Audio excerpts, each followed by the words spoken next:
Assalamualaikum, Ustaz. Saya mau tanya, mengapa saya sering sekali buruk sangka sama suami?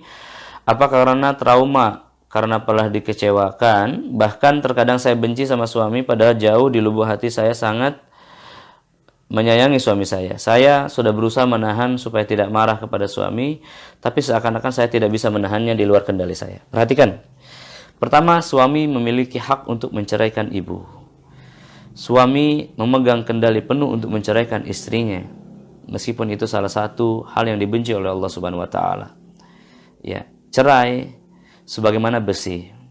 Besi adalah untuk meluruskan leher orang-orang fasik, orang-orang munafik, orang-orang kafir yang menyerang Islam, yang memusuhi Islam, yang tidak bisa diluruskan, tidak bisa diperingatkan. Maka cerai adalah syariat yang Allah persiapkan untuk meluruskan, menghancurkan egoisme seorang wanita.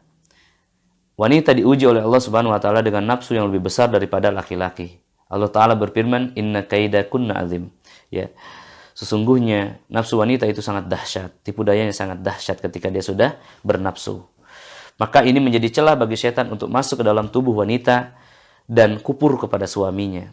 Rasulullah SAW dalam Mi'raj, dia menyaksikan wanita mendominasi neraka jahanam. Waliyadubillah.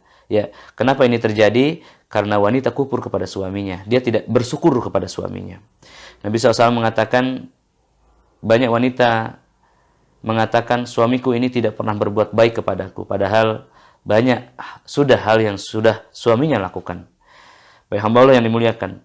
Ya, maka dalam keadaan kena sihir, maka hal ini bisa berlipat-lipat lebih parah. Ya, lebih membahayakan, lebih rentan. Sihir tafrik adalah sihir yang memisahkan antara suami dan istri. Salah satu cirinya adalah dalam hatinya terbesit untuk minta cerai, cerai, dan cerai. Bagaimanakah caranya, asbabnya? Maka salah satunya dibuat tidak suka, dibuat benci dengan suaminya. Na'udzubillah, summa na'udzubillah. Suaminya seorang da'i, seorang yang dihormati, ya, seorang yang tulus, ikhlas menyayangi dia, ya, memberikan segalanya untuknya, tapi dalam lubuk hatinya ada kebencian. Ini adalah dosa, saudariku, ya, saudariku yang dirahmati. Benci kepada suami adalah dosa, sudah merupakan dosa meskipun tidak kita lampiaskan.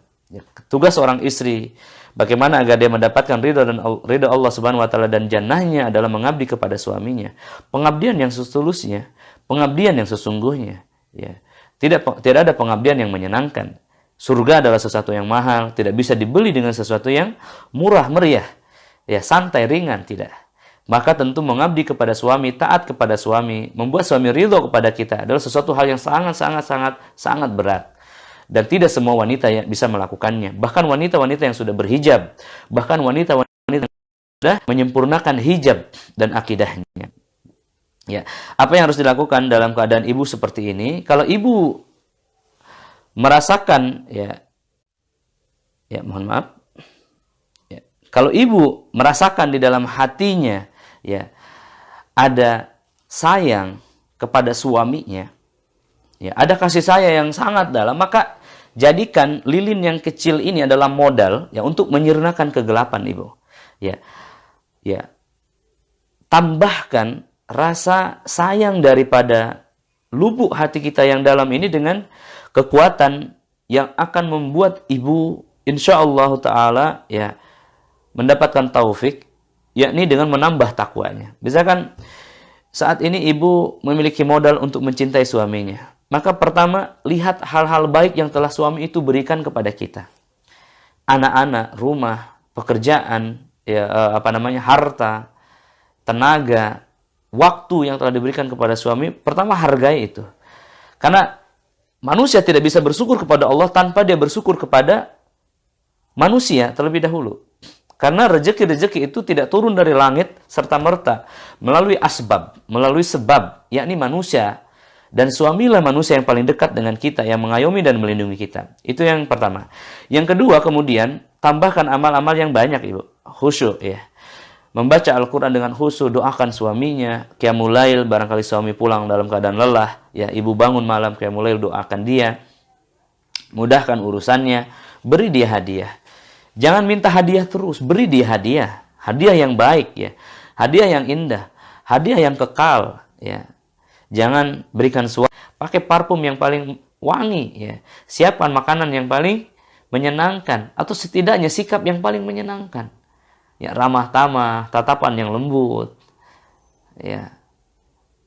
Merendahkan suara, Masya Allah. Mencium tangannya, mencium keningnya, memeluknya. Ya. Kenapa harus mengikuti setan? Baik, mohon maaf, ada sedikit gangguan. Ya, kita harus menentukan sikap. Apakah kita ini hamba setan? Apakah hamba Allah? Kalau kita menentukan menjadi hamba Allah, tentu tidak sepihak. Ibadah ada dua, ya, hubungan dengan manusia dan hubungan dengan Allah Subhanahu Wa Taala. Ya, kalau kita memutuskan untuk menjadi hamba Allah, maka sayangi, cintai dan mengabdilah kepada suaminya. Ya, bersabar dengan keburukannya. Kalau kita hamba setan, maka ikutilah setan itu. Niscaya setan itu akan membawa ke dalam neraka jahanam. Ya, barakallahu fiik. Mudah-mudahan Allah mudahkan ibu ya untuk dekat kembali dengan suaminya, harmonis rumah tangganya. Ya, barakallahu.